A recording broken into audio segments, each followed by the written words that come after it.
4月国漫巅峰榜单彻底洗牌，霸榜了整整2个月的谢妮被拉下国漫第1的宝座。渐来临近大结局，本该是拉满期待值、播放量爆棚的时候，却越发显得后继无力。今天豆豆就带大家盘点一下4月国漫榜单前10，一起来看看你心水的动漫有没有上榜吧。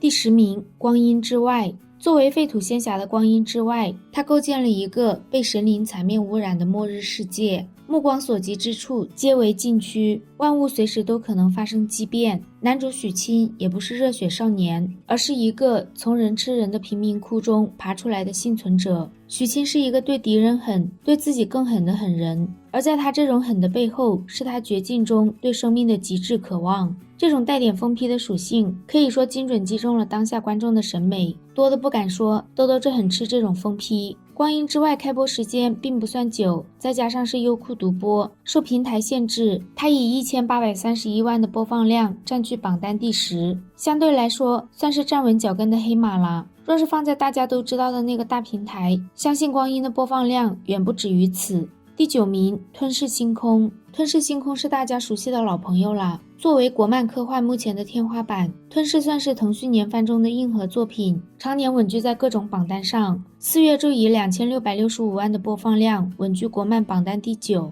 目前吞噬星空的剧情正迎来新一波的高潮，虽然这一波高潮依旧是各种打，很多网友都吐槽快看吐了，但其实吞噬星空的观众十分稳定，每到更新日依旧会准时打开腾讯，一边骂骂咧咧地看着，一边喊着主角怎么还不出来。其实有没有一种可能，现在的罗峰有一半脑子都被金角巨兽吃掉了呢？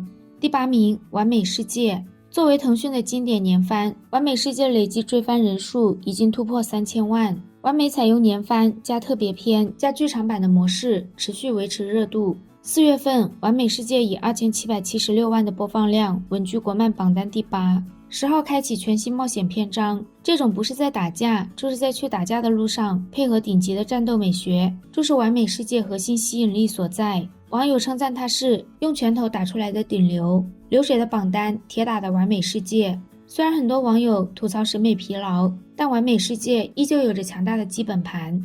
第7名，择天记。作为爱奇艺在国漫领域中的重要布局之作，择天记以2971万的播放量位居榜单第7。择天记改编自猫腻的同名小说，讲述了主角陈长生身患怪病，为了逆天改命，他带着一纸婚约前往神都。整部剧的主线就是逆天改命，而这也并非是择天记第一次动画化，之前腾讯曾制作过5G 2D 版本的择天记，爱奇艺选择以 3D 形式重启这个 IP， 目前看来成绩不错，这也说明经典玄幻小说还是很能打。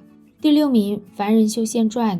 凡人在断更近半年的情况下，依旧在4月拿下了3216万的播放量，这支亮眼的成绩足见凡人强大的口碑底蕴和观众的粘性。作为 B 站首部年番国漫，凡人豆瓣评分高达 9.6， 简直是国漫细糠中的细糠。目前新年番已经定档6月13回归，首部院线电影《瀚海迷踪》也定档在12月，剩下还有不到1个月，各位道友弹幕见。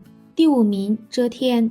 遮天以3242万的播放量位居榜单第5。4月4号，遮天迎来了他首部剧场版《悲观战王腾》，而后遮天年番第4季于4月8号无缝衔接播出，形成了剧场版加年番的组合播出。叶凡为守护姬子月，以荒古圣体硬汉强敌，双天将宿命对决，究竟谁有大帝之姿？想必不光观众知道，那些纸片人也知道了。第4名，斗破苍穹年番。作为腾讯年番矩阵中的核心支柱之一，斗破虽然被制作方舍弃了，但观众依旧对它又爱又恨。4月，斗破以3518万的播放量稳居榜单第4，依旧在国漫头部阵营稳稳的。目前萧炎已经收服了净莲妖火，拥有了小一，陨落之巅大战也已结束，接下来就看年番如何按快进键，在短短10集左右完结。虽然双帝之战到时是剧场版，但后续还是有不少剧情要走的，光看预告感觉未来几集还是慢拉拉的。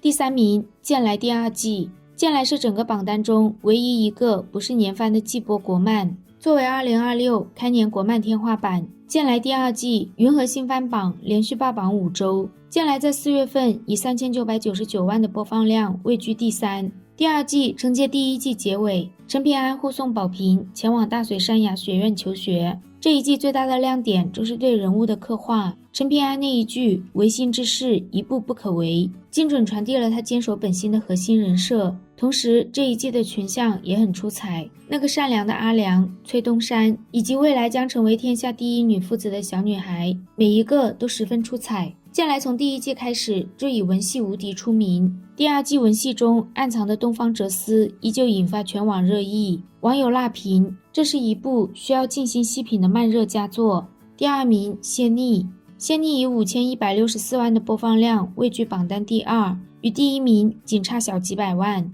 要说仙逆，就不得不说仙逆在第1季度的表现堪称统治级。第1季度仙逆累计有效播放量高达11亿，断层式领先，将第2名的剑来远远抛在身后。具体的可以看兜兜上一个盘点视频。4月，仙逆也迎来了一小波高潮，战柳梅杀幻家老祖，得知王平的存在。虽然王平从亡灵的孩子被改成了他的一缕血魂，但2次化凡依旧让人看得泪目。孩子是自己亲手养大的，其中投入了多少感情，也只有亡灵自己知道。2次化凡也即将结束，就让我们期待一下那个杀伐果断的王麻子再度威震罗天。第1名苍原图，看到第1名，想必大家就知道不是王麻子不努力才拿了个第2名，而是苍原图把观众的期待值拉满了。要知道苍原图第2季可是优酷首部热度破9000的国漫，在第3季还没更的情况下，苍原图也凭借前面2季的播放量挤进了第1季度的国漫有效播放前20。苍原图第3季年番在4月3号优酷独家播出，开播前优酷站内预约人数就突破了937万，刷新了优酷国漫预约记录。目前第3季在追用户也已经突破了1192万。苍原图4月才播出，就以5467万的播放量拿下了4月国漫市场的流量冠军。苍原图第3季延续第2季的世界观，这一季孟川也将迎来关键突破。作为著名群像男模国漫，苍原图的配角们也都备受关注。6、7月继续走血脉之路，燕静小可爱升级，优酷还同步了苍原图前传特别篇《东宁府的夏天》，大家感兴趣的可以去看看。以上这10部国漫的播放量都已经4舍5入过了，小数点后面兜兜就没有算。这里面光阴之外是最让兜兜惊喜的。要知道废土仙侠也还是仙侠，在大部分观众都审美疲劳的情况下，光阴之外硬是杀出了一条血路。苍原图第3季也是兜兜期待了很久的。现在待播国漫中唯二将兜兜期待值拉满的只有凡人和斩神。凡人已经定档了，就期待一下腾讯快点将斩神抬出来。好啦，今天的视频到这里就结束了，小伙伴们有什么想看的可以下方评论区留言告诉兜兜，我们下集再见，拜拜。